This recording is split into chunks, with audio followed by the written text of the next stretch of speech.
This is the Coros Pace 2, and its goal is to pack in all of the features a runner needs and none that they don't. But has Coros cut out too much? It's time to put on the Pace 2 and take it for a run.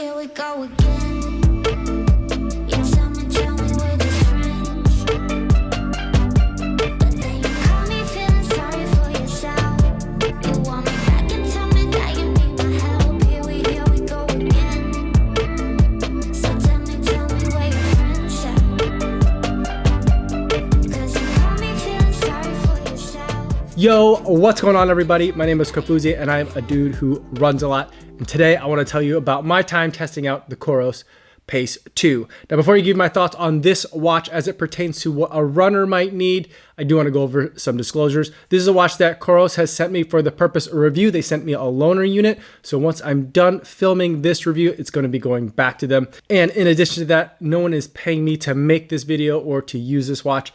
And no one's going to get a chance to preview any of my footage or my thoughts before you guys get a chance to see this video on YouTube. So with that disclosure out of the way, let's talk about the Coros Pace 2. First, let's go over some specs on this watch. This is a 42 millimeter by 11.7 millimeter deep watch. It is smaller than a double stuff Oreo for those of you who are keeping track. It's got a 1.2 inch diameter screen with a 240 by 240 pixel memory LCD display. And that's covered by Corning Gorilla Glass. Encapsulating all of that is a plastic case that is intended to help keep everything very much lightweight. And they are successful in keeping that weight light. This watch comes in at a featherweight 29 grams. That's including this nylon band, which you can select as an option. There's also a silicone band that you can select when you're purchasing your watch. As far as communications go, there's ANT+ and Bluetooth that is available for this watch, so you should be able to connect to all of the devices and sensors that you may need. It has pretty much every GPS satellite system available to it that you can think of: GPS, GLONASS, Galileo, and QZSS. It's a single frequency GPS radio, so you can only use one of those at a time. And for some reason, you have to select between choosing 4 out of those 5 as your kind of like potential group of GPS satellite systems that you can use, where the only thing that you'd be switching out is you have to choose whether you want GLONASS or Baidu. And I'm guessing that's dependent on where you are in the world. And in terms of interacting with it, there are 2 buttons. There is a roll click wheel, and there's also a back button. The back button is dual purpose. You can also long press it and get to a variety of other menus as well. Now, even though this watch is very lightweight and very small, it doesn't skimp on the battery life. Coros says you get 30 hours of GPS tracking on a single charge, or if you're not going to use GPS at all, but use all like the other functions of the watch, you can use it for 20 days without a charge. In terms of actual real world mixed use, for me, I was able to go 8 days in between charges and over 10 hours of GPS tracking activity. That was all running for me. In terms of the other sensors that are available on this watch, there is the optical heart rate monitor on the back of the watch. There's also an accelerometer, a thermometer, gyroscope, and a compass. So now that we've got those basic specs out of the way, let's talk about what it was like to actually live with the watch. First, let's talk about kind of the most important thing. How is it at tracking my runs? Now, as far as the GPS tracing goes, the sketch that I get on the map showing me where I've been, I think it does a really good job. Now, granted, the terrain that I'm running here in the suburbs outside of Chicago isn't the most difficult of terrain to be able to get an accurate GPS tracing, but I also feel like when I'm going back and looking at the distances that I ran and the paces, which are all dependent on the GPS accuracy, I feel like overall the watch is doing a good job.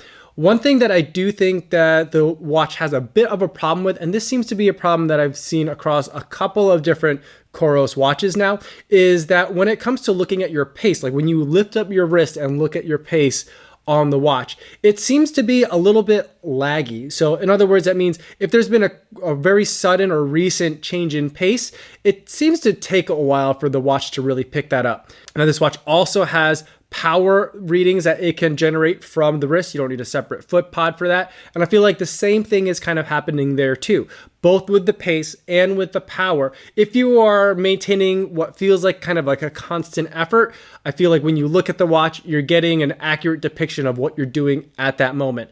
If you've come around a sharp turn, gone up a hill, or I'm coming down a hill suddenly, that's when I feel like it takes a little bit for that watch to respond, and the reading that you see right away might not actually reflect what you're doing in that moment. It might take a little while for that to kind of update and refresh kind of what's going on. But then when I go back and look at the data afterwards and see what my times and paces were, everything seems to look right. So overall, it's getting the correct data. It's just on those really quick pace changes, that's when things tend to be a little bit kind of like not unreliable, but you have to understand that there's a little bit of a time lag. But for me, one of the main features that I'm enjoying about this watch is just how lightweight it is. It is one of the lightest watches that I've ever tested. When it's lightweight, this watch isn't going to move around a lot. When I have heavier watches, no matter how much I'm cranking down on these types of bands, that watch is going to slide down towards the bottom of the wrist where there could be some jiggling as my wrist is moving around through the air, and that's going to introduce some error into the heart rate readings that I'm getting from the watch. With this watch, when I'm able to cinch it down into the correct position, I feel like I'm getting really excellent readings on the heart rate monitor, to the extent that I don't feel like I need to rely on an external heart rate monitor, whether it's a chest strap or an armband external monitor. So it's one separate device and one separate battery that I don't have to worry about keeping charged and bringing along.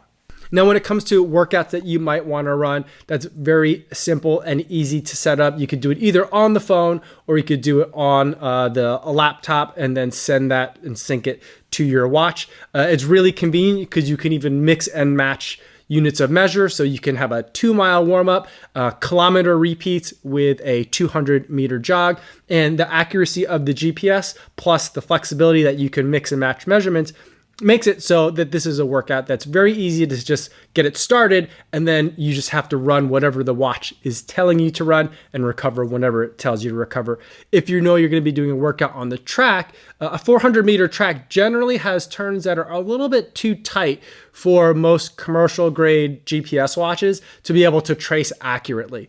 And so what track mode does is it tells the watch that you're going to be on a track. And so any kind of like inconsistencies, it can kind of understand what they are and kind of peg everything to a nice tracing around a 400-meter track. And it makes it for a nice tracing and also makes it so that way you have really accurate results. Now, when it comes to times outside of your workouts, just living with this watch is really nice. Although these nylon bands, if you're going to get them sweaty, they take a little bit of time to dry off. Fortunately, this watch has kind of quick release bands, so you can switch out between a couple of different bands if you have them and want to buy some extra ones. If you're the type of person that needs to have a watch on pretty much at all times. For me, usually I go for my run in the morning, take a shower, leave the watch off so that it can air out, and then later in the day, then I can put it back on, and it hasn't really been too much of a problem for me to use it that way. If I lose my watch or forget where I put it, there's a really nice feature in the app called Find My Watch where you can make the watch beep so that way you can find it. Or if you're going the other way around and you have the watch and maybe you lost your phone or maybe you didn't lose it, just misplaced it again, then you can also from the watch send a beep to your phone, which I think is super convenient, and it's something that I think every single GPS running watch should have. Why they all don't, I don't know. I'm super glad that this one does. It's one of my favorite things that this watch does. This watch also can do sleep tracking. So if you're going to wear it at night, it can track whether you're in light sleep, deep sleep, REM sleep. But that's pretty much it in terms of the data that it's collecting from you while you're sleeping, which I think is kind of a missed opportunity. I think there's a lot of things that are going on while you're sleeping and in theory, not moving around too much, depending on how restless of a sleeper you are, where you can get really good information like heart rate, respiration rate, heart rate variability that you could use to hopefully help guide some of your training decision making the following day. You're not going to get any of that with this watch, or at least not in any way that I was able to find it. So that's something that I was missing at this price point. The other main thing that I'm missing at this price point, and I think the really only huge negative that I can put on this watch is that there isn't any mapping or navigation. A lot of times when I'm traveling, I like to be able to set up a route that, at least, even if I'm not going to follow it like super closely, it gives me a gist of like, all right, if I do this, I'll run for maybe about 5 to 7 miles and I'll get to see a couple of different points of interest. Or here where we moved out in the suburbs, I'm still kind of new and still kind of figuring out the different routes. Having some mapping has been really helpful for me in other watches. But overall, I think that for this price point at $200, I think it's really hard for any other watch to compete in terms of the accuracy that the watch is providing, the battery life, the ease of use, and the feature set. I think that for most people, especially if you're like one of those people that is coming from, I used to just run with the phone, or I've just been running with an Apple Watch for a long time, and I'm thinking about getting my first running watch, I feel like this is a really great spot to be in. And it's not that it's a beginner watch, it's like it's a really good price point at that $200.